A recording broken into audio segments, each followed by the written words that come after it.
Students, I Kamlesh Kumar. Welcome to all of you at my YouTube channel Social Science Academy.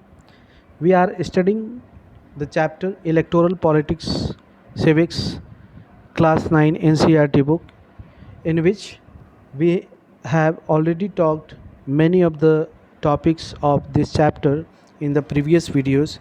In the last video, we have already talked about the topic polling and counting of votes. Now, today we are going to discuss the topic what makes election in India democratic and independent election commission, the role of election commission.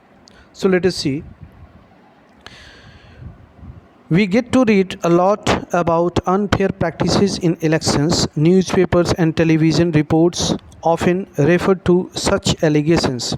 Most of these reports are about the following: inclusion of false names and exclusion of genuine names in the voters list, misuse of government facilities and officials by the ruling party, excessive use of money by rich candidate and big parties, and intimidation of voters and rigging of polling day.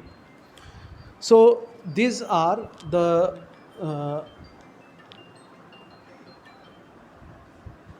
are the uh, false practices or malpractices during the election.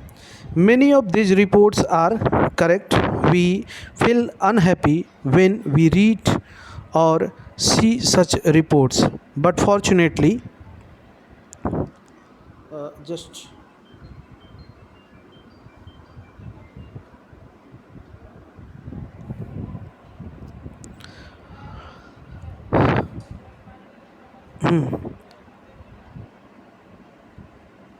but fortunately uh, they are not on such a scale so as to defeat the very purpose of election. This becomes clear if we ask a basic question: can a party win an election and come to power not because it has popular support but through electoral malpractices? So this is a vital question. Let us carefully examine various aspects of this question. So these are the uh, bad practices which are practiced by different political parties candidates during the election or electoral process. So it must be discarded. Now let us see the role of independent election commission. One simple way of checking whether elections are fair or not is to look at who conducts the election. Are they independent of the government, or can the government or ruling party influence or pressurize them? Do they have enough powers to be able to conduct free and fair elections? Do they actually use these powers? So these are the basic questions about which we will have to think, and then we will have to decide that the elections in India are really free and fair or not, democratic or not, and what are the rule of election commission? Is it independent? Is it enjoying the power to conduct a free and fair election? So we will discuss all these things. The answer to all these questions is quite positive for our country. In our country, elections are conducted by an independent and very powerful election commission. It enjoys the same kind of independence that the judiciary enjoys. The Chief Election Commission is appointed by the President of India, but once appointed, the Chief Election Commissioner is not answerable to the President or the government. Even if the ruling party or the government does not like what the Commission does, it is virtually impossible for it to remove the Chief Election Commission. So this election commission is a constitutional body, means in constitution there is separate article which deals with the election commission, its powers, its role, and it is appointed by the president of India. Once it is appointed, the election commission is not answerable to anyone.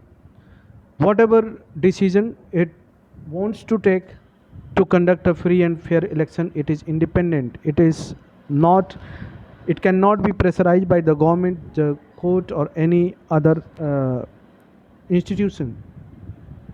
Very few election commission in the world have such wide ranging powers as the election commission of India.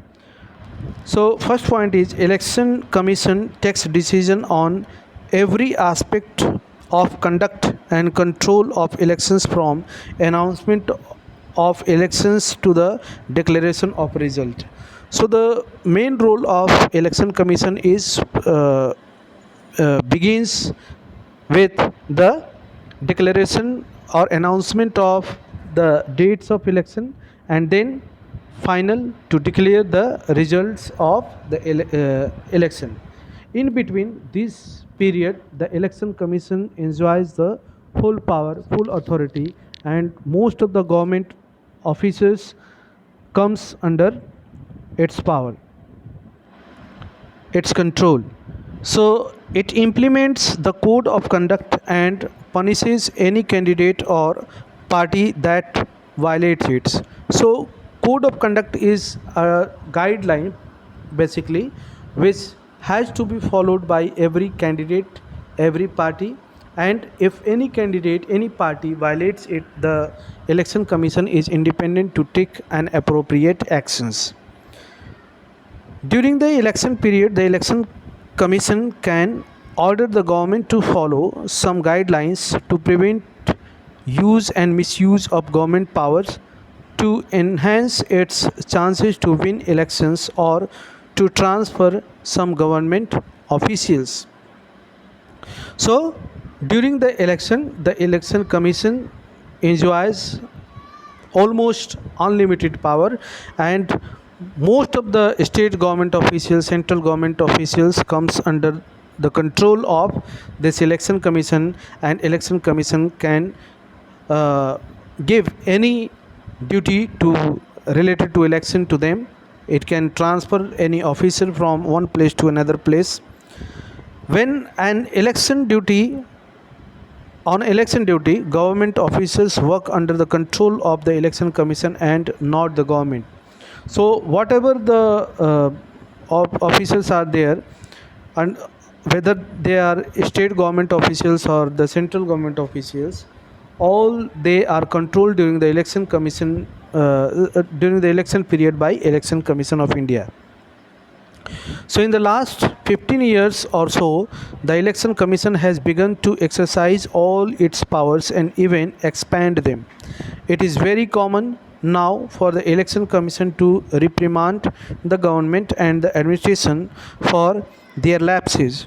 When election officials come to the opinion the polling was not fair in some booths or even an entire constituency, they order to repoll. The ruling parties often do not like what the election commission does, but they have to obey. This would not have happened if the election commission was not independent and powerful. So all these power are enjoyed by the election commission.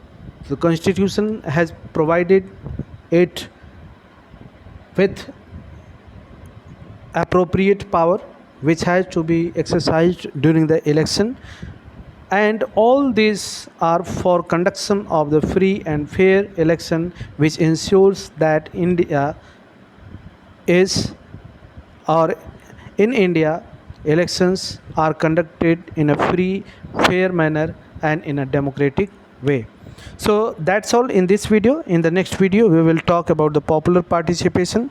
So thank you. If you are liking my videos, Please smash on like button, subscribe my channel, and share these videos with all the students of 9th class, so they will also get benefited from this content. Thank you. Have a nice day. Thank you.